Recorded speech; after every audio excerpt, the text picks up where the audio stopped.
Today, we're talking about the Aghori. Barely clothed, his skin is like smeared with this white ash taken from the cremated bodies of the people in the funeral fires. In his hand, he has a human skull, this ritual object that's central to the Aghori practice. Part of one of Hinduism's most unconventional and most misunderstood spiritual order. One of the rarest and most extreme practices associated with the Aghori is the consumption of human flesh. Shiva is typically seen as the god of destruction and transformation. The Aghori are taking this idea of destruction and transformation to its most radical or maybe most shocking end. And when they smear ashes from these cremation grounds on their bodies, it's not just a ritual, it's a way to break down the ego. Who are the Aghori actually? That's what I want to figure out today.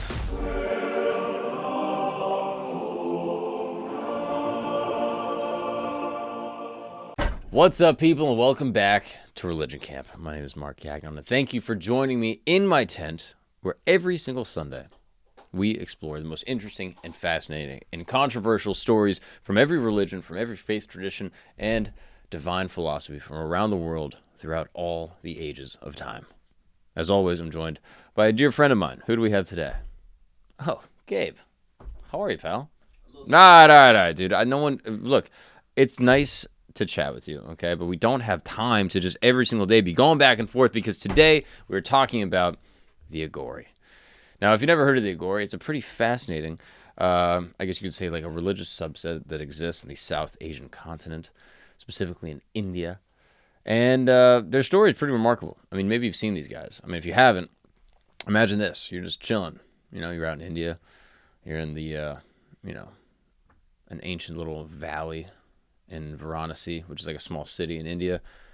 The sacred Ganges River is just flowing silently past, this river that's been revered for millennia. You got these funeral pyres that are just burning through the night, flames casting these flickering shadows on stone steps. And the air is thick. There's incense. You can smell it. There's smoke. And then there's just a low hum of just mantras being repeated over and over. And then in the distance, you see a figure appear. He's like barely clothed. His skin is like smeared with like this white ash taken from the cremated bodies of the people in the funeral fires.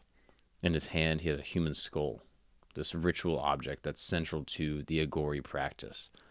And it serves as this reminder of impermanence. This man is an Aghori, part of one of Hinduism's most unconventional and maybe most misunderstood spiritual order. Many people, specifically in America, will hear about the Aghori, and they'll hear about, these crazy people that, are obsessed with death. And sure, they do have a fascination and a ritualism around, death. But, it's not just only stories of cannibalism and these dark rituals and shocking images. Who are the Aghori actually? That's what I want to figure out today. Now, let the record show, I'm not Aghori. I'm not. I'm just a white guy that grew up in Florida. I'm not even Hindu. I'm not Indian. So, if I miss anything about this episode or something I get wrong, I apologize in advance. Please feel free to drop a comment below. I don't know if there's that many Aghoris that are going to be watching this. But if you guys are out there, shouts out to y'all, pouring out for the dead homies. And, let me know what you think. So, where do the Aghori come from? All right? Their roots, they go all the way back, deep into, long-standing Hindu traditions, specifically in the worship of Shiva in his more fierce forms. So we got to go back to the, historical and spiritual paths that shape how this sect of people view the world. Now, of course, the dedication to Shiva, will make more sense in a little bit, but it's just important to remember, obviously, depending on the, the philosophy of Hinduism, Shiva is typically seen as the god of destruction and transformation. So the Aghori, as a result, are taking this idea of destruction and transformation to its, maybe most radical or maybe most shocking end. So the Aghori tradition becomes clear in the, what they would, refer to as the early modern period. Basically like 17th century, 1600s, specifically in a city called Varanasi. And the tradition takes much of its inspiration from earlier Shiva-like sects, like the Kapalikas, who were known for meditating in cremation grounds and using human skulls as, in their rituals. So both the Kapalikas and the Aghori revere Shiva, this fierce, transformative face of the divine, that's typically tied to destruction, and that through death comes new life. So the word Aghori itself comes from the Sanskrit word that means, or the word Aghora, which translates to not fearsome or not terrible. That's basically the close translation, like, nothing to be feared or something to that effect. And this reflects kind of the belief that they generally hold that nothing in existence is truly, worth being feared. Perhaps God itself, but there's nothing that's truly impure or truly dreadful because all things are expressions of the divine. So what others see as frightening, the Aghori see as sacred. So Baba Keenaram is a central figure in the history of the Aghoris. He's credited with bringing the sect together in the 17th century in Varanasi and establishing, basically creating their main monastery, the Keenaram Sital, which remains an important center for the Aghori practitioners even to this very day. And his teachings continue to guide the Aghoris in their belief and their practices, and have been ever since, he kicked it all off. So, Keenaram's approach was pretty bold amongst, Hindu ascetics, and obviously there are many, the Aghori just being, one of a couple. So while many sought some type of spiritual purity through discipline or fasting or strict dietary guidelines, he taught that true freedom comes from embracing all parts of life, birth, but also death, decay, and even some social taboos. So his philosophy combined the, non-dualism of Advaita Vedanta with, tantric practices, focusing on like unity that connects all the things. So the Aghoris have been deeply influenced by tantric traditions, specifically the left-hand path or the Vamakara. And this includes practices like, eating meat or, potentially drinking alcohol or, holding ceremonies in these cremation grounds. So for the Aghoris, these are not acts of indulgence, but again, just spiritual exercises meant to break down social and mental barriers. So by putting yourself in these, socially impure situations, you're able to exercise your spirit. And we'll get more into what that really means.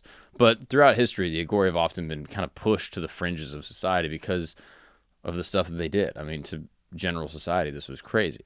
So they have survived mainly on, in like these small little secluded communities near these cremation grounds and these pilgrimage sites, keeping their numbers pretty small and living apart from mainstream Hindu society.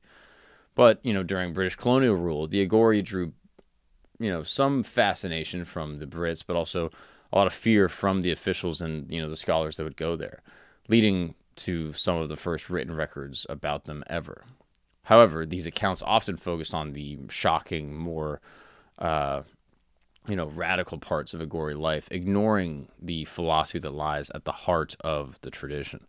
And a clear pattern runs through their history, dedicated few practitioners choosing to embrace what society rejects, seeking this spiritual truth by, facing the harshest reality of life directly, that ultimately we will all die. Their survival, even, while being marginalized socially, shows the strength of that belief, that the freedom that they're seeking, this spiritual freedom, comes not from running away or trying to avoid or ignore, the difficult questions about life, but rather by facing them and going directly into them with open eyes. So at the heart of this Aghori practice, that is found in a lot of Hindu practices and many Eastern philosophies, is this concept of non-duality. It's effectively a belief that everything in existence is a part of one undivided reality, that all things that exist, that could exist, that will exist, or have existed are a part of this one singular reality. And, this shapes a lot of their practices and how it manifests. So the Aghori teachings say that what we see as differences, like pure or impure, or sacred and ordinary, are just labels created by our minds to sort of compartmentalize things and put them into silos that we can understand. However, their path is about breaking down what they see as, mental walls, so that they can see the oneness that connects all human life. And this belief comes alive in their devotion to Shiva as Bhairava.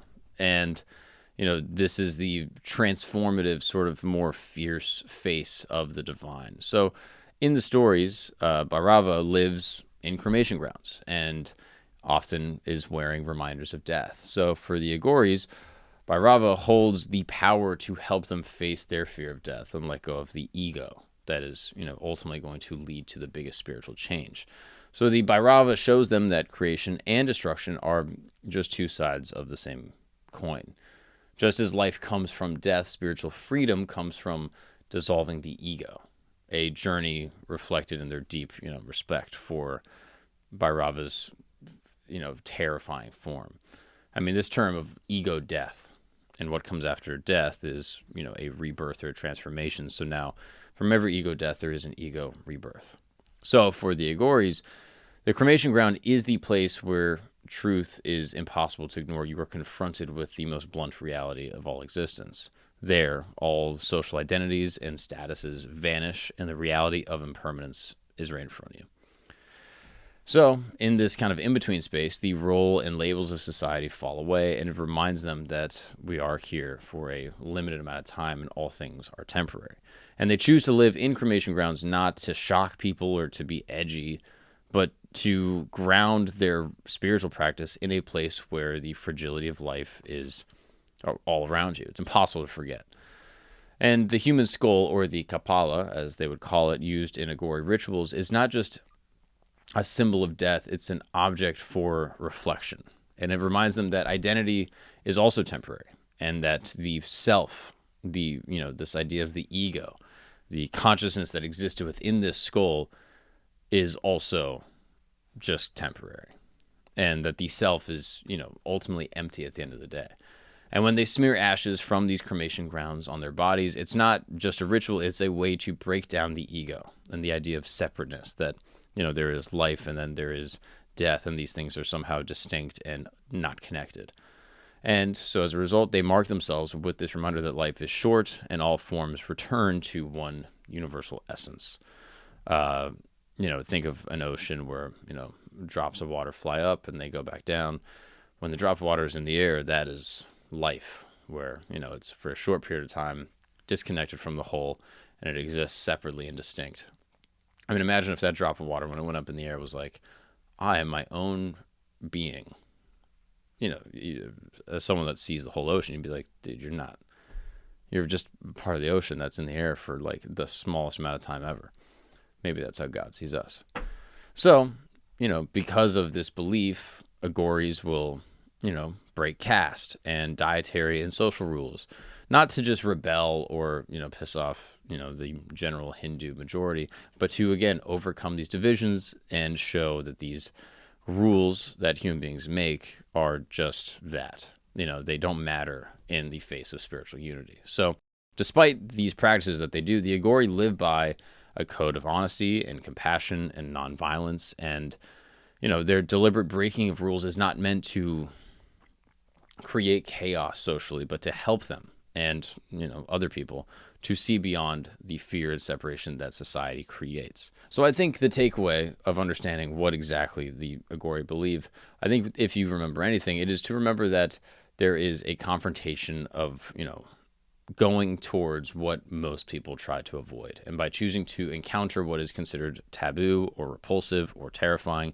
they try to dissolve the habits of aversion and see the unity beneath all experiences. So for them, it's not about finding suffering or being, fearsome or terrifying, but just embracing a transformative,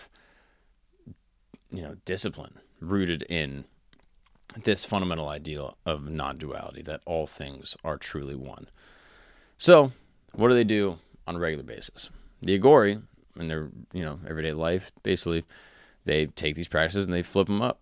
So where many traditions are focusing on purity and cleanliness and washing your hands 1,000 times and careful rituals, the Aghoris choose to engage in impurity. And they're almost going the exact opposite. So at dawn, many Aghoris begin their day on the cremation grounds using, this space to meditate. They're surrounded by ashes and, this reminder of death. And they try to observe how their mind reacts to this fear or to this disgust or this shame and this feeling of impermanence. And they'd watch these thoughts as they go across their mind. And, they use this as a part of their spiritual training. So unlike typical meditation practices that focus on, calmness or, lightness or positive thoughts, the Aghori meditation centers on this idea of decay and, temporality of the body and the fact that all things will go away. What's up, guys? We're going to take a break really quick because you own a small business, or maybe you work for a small business, and I am about to make your life so much easier. Let's say, hypothetically, you own a little, furniture business, right? And you're struggling to keep track of the raw materials, the production schedule, invoicing clients, all that stuff. Well, that's why I want to tell you about Odoo, okay? Because with Odoo, it's an all-in-one business platform that streamlines everything. Now you have inventory management, you have manufacturing, you have accounting apps that will make everything so simple. So now if you have a small business, you can monitor the inventory in real time, schedule production calls more effectively, and you can send invoices automatically, all from one platform. Plus, you get a customized CRM to track sales leads and follow up with potential clients, boosting your closing rates. Back in the day, you'd probably have to get, some, Ivy League operator, business person that's, able to make everything happen for you. But now with Odoo, it cuts it all out. And I'm sure you're thinking, okay, if this is going to make my life easier, give me more free time to spend with my friends, family, and playing softball, and make me more money, it must be crazy expensive. This is the good news. Listeners of this program are going to get a 14-day free trial. That's right. You get 2 weeks with Odoo completely for free when you go to odoo.com/camp. That's right. Odoo.com. Use the promo code CAMP and you will get 14 days for free just to try it out. See if you like it. If it's not for you, you don't need it. All right. But Odoo is going to make your life so much easier. Everything you need all in one place. Save time, make more money. Now let's get back to the show. So through this philosophy that they have, that they refer to as the remembrance of death in the traditional Sanskrit, it's the Marana Samrana. I'm sure my pronunciation is terrible, so forgive me. But this idea of the remembrance of death, they are using this, sort of practice to reflect on how the body breaks down, how things in our body eventually will just, turn into dust, how they'll get burned, and then our essence just goes in smoke in the air. Or, they'll meditate on symbols like the human skull or different bones or the heart, helping themselves let go of attachment and habitual fears, just remembering that they are effectively a brain inside of a skull, underneath skin, attached to appendages. That this human body that we exist in is just a piece of, what, it actually means. And it's not really us in our own right, and kind of calling into question if there even is an us in the first place, or just an observer that sits in our consciousness and watches our thoughts go by. So by chanting these mantras, especially those invoking Shiva, this is, again, essential to the Aghori rituals. Often they will chant these powerful sounds throughout the night in the cremation grounds, believing that these utterances hold the energy to transform oneself and the mind to this deeper awareness of how the universe is actually created or oriented, that, again, all things are one. Their dietary habits also challenge a lot of traditional rules. So they'll include meat, where some Hindu sects or, Jains, for example, won't do really any meat. They'll sometimes eat, like beef, alcohol, other substances that are considered impure in Orthodox Hindu practices. And these acts, again, are, like I said before, not rebellion, but they're to confront and move beyond the taboos that create fear and division. If you are saying, I don't eat that and I'm afraid of eating this, or I'm afraid of doing this, that is ultimately the things that we should put ourselves closer to in order to, again, test our spiritual energy. So one of the rarest and most extreme practices associated with the Aghori is the consumption of human flesh. And when this happens, it's not done, again, as an act of cannibalism where you are, finding someone and killing them just to eat their body, but it is seen as this deeply, ritualistic and spiritual act. So you're basically consuming flesh from bodies given to the funeral fire, as prasad, which is sort of like a sacred offering to God, and then distributed to the devotees. And this is typically, animal meat or some other type of food product or bread, naan, etc., and at times human bodies. And this practice is meant to destroy aversion completely and to affirm that all existence is united. It is basically the most radical expression of, this idea of non-duality, that we're going to confront the thing we're repulsed by, and as a result, we will test our spirit, and we will also reinforce this idea that all things are one, that death is not the end. There is ultimately a oneness to all existence, this non-duality we keep on mentioning. And the practices of the Aghoris, no matter how shocking they may seem, are not seen as, internally as some type of, edgelord, rebellion to try to get people riled up. They are seen as these advanced spiritual tools, and they're, not meant for other people, but just for the practitioner themselves. So they also will study, tantric and Shiva scriptures, but they focus on personal experiences rather than, general like Hindu cosmological or divine theory. So what they learn in text is constantly tested and deepened through their lived experience, the things that they do every day, this direct spiritual practice. And even though the Aghoris often live apart from society, they continue to interact with people in some capacity, often serving as healers or as spiritual advisors. And many who are facing hardships or who are pushed to the edges of society will seek them out or find them just for help or guidance. And sometimes the Aghoris are invited to lead, death rituals or, funeral processions or purifications.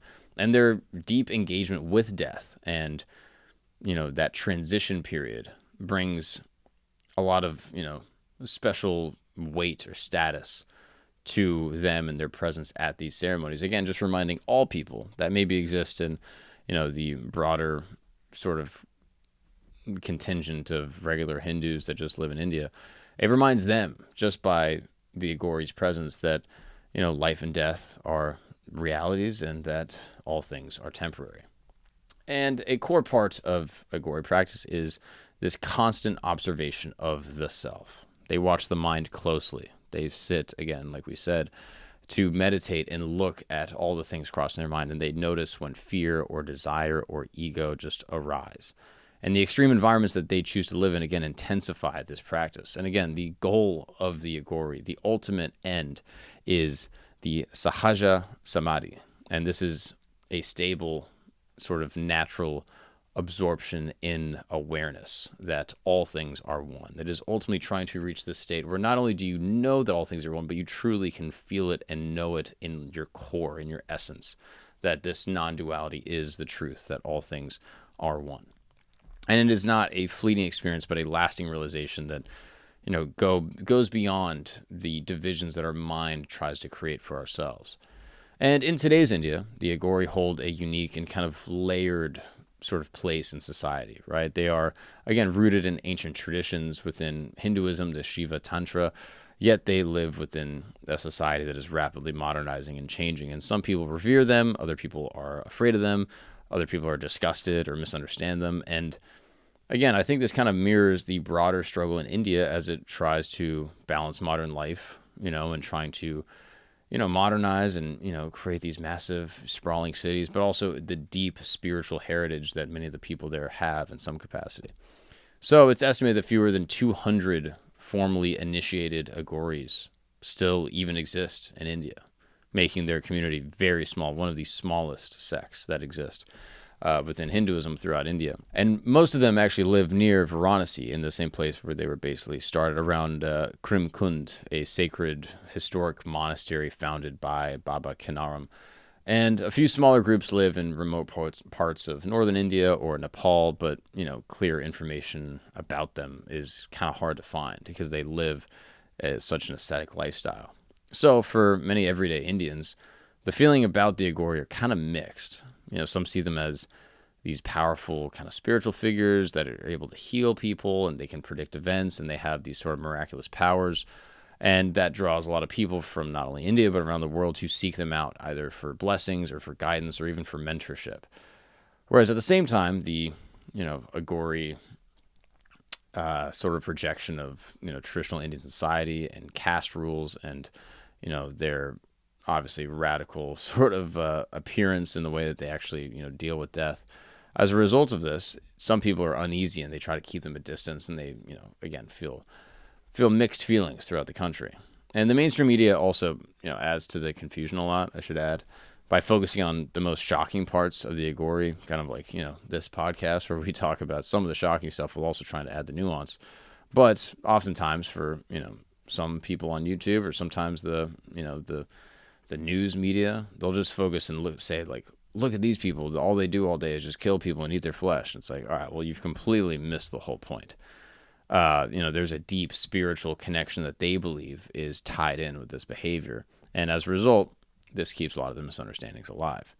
So the legal status of, some of the things that they do within India, like, using bones in rituals or consuming human flesh in specific cases, is a little unclear. There are a few direct laws against these acts, obviously, but, concerns about public health and, respect for human remains and, what it actually means to bury someone or have someone pass on sometimes causes tension between the Aghori and, the general part of, Indian or the global community. And so most of the time authorities allow these practices under India's protection for religious freedom, and they step in only every once in a while if they feel like things are getting out of hand or there's an undue attention. And the Aghoris have a complicated relationship with, the Orthodox Hindu authorities, you could say.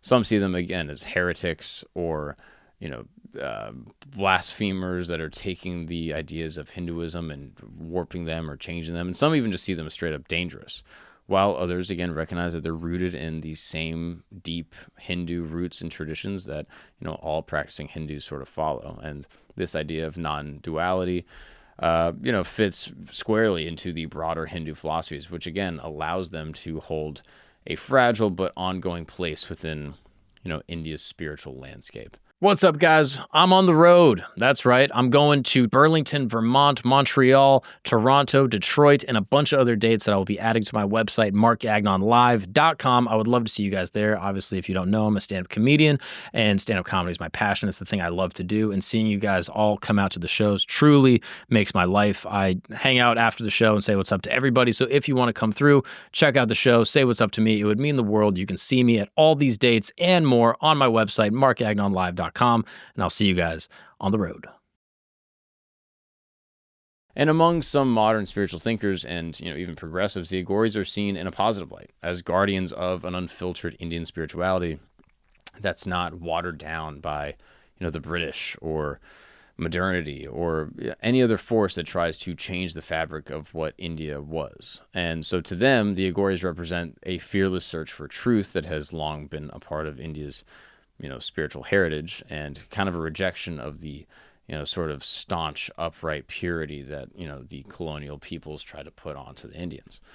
And finally, the Aghoris are often facing hardship in many ways. They don't have organized support systems that a lot of larger sort of monastic groups will have, and their extreme practices make it hard for them to receive a ton of widespread support. They're not like Sikhs that are just feeding people all the time, right? Like, they're living in these funeral pyres, and as a result, people get freaked out. So they have to rely on some small donations from pilgrims and every now and again an occasional big benefactor. But this financial struggle, again, keeps their numbers low and often pushes them to live in very secluded, remote places. And in recent years, some Aghori teachers have started to engage more with the public and actually going to people and going and giving interviews or lectures to clear up a lot of the misunderstandings that people have about, their way of life. And they also try to distinguish the true practitioners from those who are falsely claiming to be Aghori just for attention.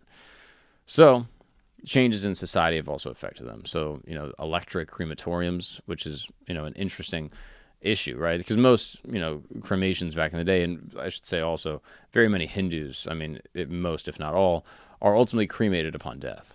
But, the way that they would do these cremations back in the day is they would have these funeral pyres, so they would cremate people outside in a giant fire.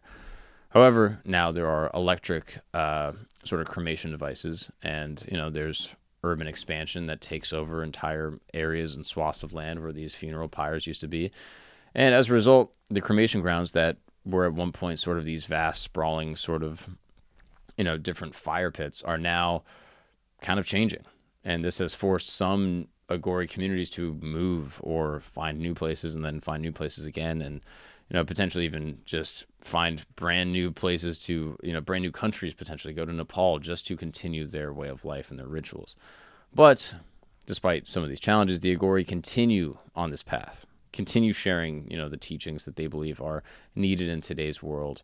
And, again, if there's anything you take away, the central message is that freedom comes from facing the things you fear most, facing the deepest truths of life, and by understanding that all things are one. And again, I think this idea speaks to a lot of seekers and people around the world that are looking for a path beyond the conventional, traditional religious frameworks. And I don't know, I think it's interesting because the Aghori, again, have a sort of fixation with death in some ways that, terrifies the rest of the world. But I think about, I'll be honest, I think about death a lot. I think it's a fascinating concept, and I think it's important to think about. I always just think like, oh man, we're all going to die. I might as well do all the stuff I want to do. I don't have that much time here.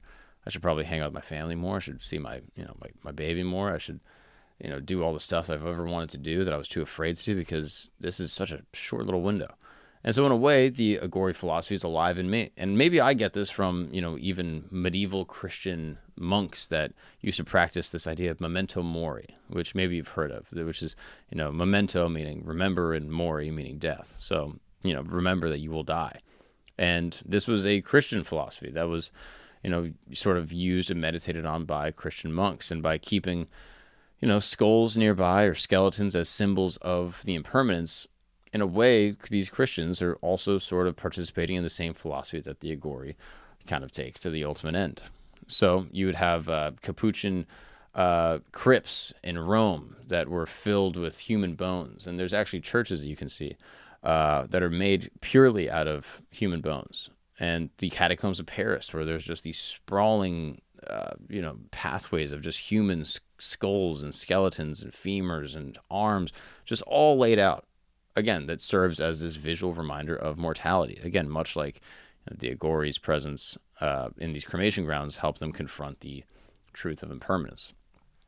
So the Desert Fathers, actually, I was talking to Matt McCusker about these guys. These are, again, early Christian ascetics that sort of wander around and, remove all material obsession and try to draw themselves closer to the Father. And, they chose to just live alone in caves and they step away from society, just as the Aghori have. And for both of them, the deep spiritual change comes from stepping into the discomfort and leaving behind, the comfort and the convenience and the distractions of the world to focus on the one thing that truly matters, which is God.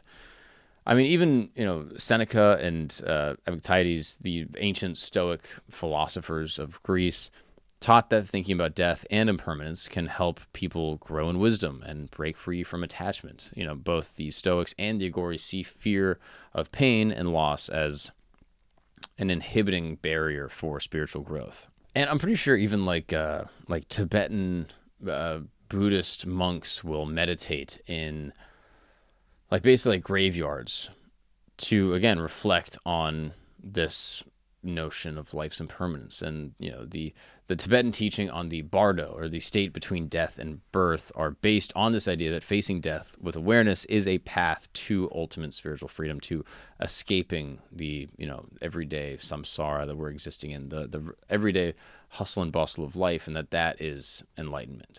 And again, this aligns closely with the Aghori. And then there's even ancient shamans that would include death in their rituals, which again is very close with the Aghori. I mean, even you could even say the work of Carl Jung, this shadow work, this idea of the shadow self that exists within all human being. That philosophy kind of encourages people to face parts of themselves that they would try to avoid, right? Like the dark true essence that exists within all people. It's something that most people don't want to think about. But again, even this idea of going into the thing you fear the most reflects the Aghori belief in transformation through confrontation. And new research even into psychedelic therapy also shows how facing psychological discomfort can bring healing. This is, again, a process that, I think every Aghori practitioner would probably agree with. So all that to say, throughout all of these traditions, there is a common thread that, spiritual growth comes from facing fear, from not ignoring the fundamental reality about life, and that ultimately death is inevitable, whether it's on an Indian cremation ground or, a Christian, hermitage or a monastery, or in, just a philosophy class talking about Carl Jung. And the Aghori focus on non-duality also connects with a lot of mystical traditions, right? Like those of, Meister Eckhart, who spoke about moving beyond mental categories to experience this unified reality. The Advaita Vedanta philosophy that shapes a lot of the Aghori teaching, like I mentioned before, has influenced a lot of Western spiritual seekers and teachers of these ideas as well. Seen in this light, the Aghori are part of a bigger sort of human journey, that they are just sort of stumbling across what many different scholars and philosophers have already, or I shouldn't say already, but have also come across, is that all things are one, and confront the thing that fears you the most, or that scares you the most. And across culture and across time, people have come to the same conclusion. So we can look at the Aghori and say, what they do is crazy, sure, but the philosophy behind it, you could say, exists through almost every religion that exists. And the Aghori show us that true freedom comes from going into the things that we're afraid of, and by crossing boundaries of purity and caste and social rules, the Aghori can, again, illustrate that these divisions are made by society. They're not rooted in a deeper, fundamental moral truth, but it's just a thing that human beings have done to try to help us organize our brains. And their bold embrace of divinity in every part of their life, even what some people see as impure, they say, no, this is actually divine as well, because it is a part of the same one reality. I think that can teach us to sort of stay open and sort of recognize that, there perhaps is a beauty in all things, and, the good times, but also suffering as well. So for the Aghoris, thinking about death every day, it doesn't lead to sadness or fear. Instead, it brings an awareness and appreciation for the present moment, that the present moment is all that truly exists, that it's all that ever will exist. The future and the past are fictions of our mind, and that the only thing that has ever been is right now. And this belief that, for the Aghori, the principles like the impermanence and the non-duality have to be lived at every moment. And it's not just a thing that you can kind of understand, in your brain. It's a thing that you actually have to do all the time. So if we take anything away from the Aghori today, for me, it would just be to, sort of think about the question of what would it mean for me to live in full acceptance of reality, to welcome and sort of just accept all things as they came to me, that death itself is a teacher, that, suffering is a teacher, and that, euphoria and happiness and joy and freedom are also teachers, and to, sort of see the things that scare me and try to go towards them to see what I can learn to be on the other side, to test myself spiritually, and to, see this brave meeting of fear as the, true starting point of freedom. Is it possible that I could do that? What does that look like in my life, right? So in the end, the Aghoris are kind of living examples of this ancient philosophy. They are explorers of consciousness who remind us that facing reality directly, no matter how uncomfortable it may be, is the root of all transformation and spiritual growth. So shout out to the Aghori. I mean, it's a pretty radical way to live, but at the same time, I think the underpinning is actually not as crazy. That I think if someone asked you, like, hey, what are the Aghori? What are these people that eat human flesh? Just be like, hey, have you ever thought about Memento Mori? Have you ever thought about this idea that you're going to die? So, try not to run away from death, but accept death and suffering and all things that come from it, and that, ultimately we will enter into some type of afterlife, a great unknown, perhaps something that's all connected, a reunification with God, and then at the end of days, whether you're Christian or Muslim or Jewish, all things will be accepted back into God itself. Maybe not hell, but everything else. Again, it's this idea that, at the end, all things are unified. And, I think that idea of Memento Mori, something I've thought about a lot, is not that controversial to me. And it's like, all right, the Aghori just take that to the craziest degree. But assuming they're not hurting people, it's like, all right, go do you. Cover yourself in ashes. I don't give a shit. And, if anyone is watching this or, is listening that is Aghori, I would love to know what you think. Like, did you grow up with this type of tradition? How common is it? Is it possible to be Aghori outside of India, or would the local laws just shut you down? I would love to know how it actually functions in the everyday life of an Aghori person. But Gabe, what did you think? Did you take away anything from this episode? I'm gonna start eating flesh, dude. Mm. Need to do some shadow work. Yeah, respect. Start eating flesh. I mean, that's fire. You just gotta think, like, this is not like they didn't like saute it. It's from the funeral pyres. It's from the actual like cremation sites itself. So it's probably like burnt a little bit. So I mean, I don't know exactly. Maybe it's fire. I just couldn't imagine just like cooking a bunch of meat just in a open flame would actually taste that good. But maybe I'm wrong. Maybe I'll go to Veronica and and take a bite. We'll see. But anyway, I'd love to know what you guys think. What did you learn? Is there something you took away from this? Is there a connection, to your own faith background that you find is, applicable here? Drop a comment. I read all of them, so please be nice. Whether it's YouTube, Spotify, I'll be getting all up in that.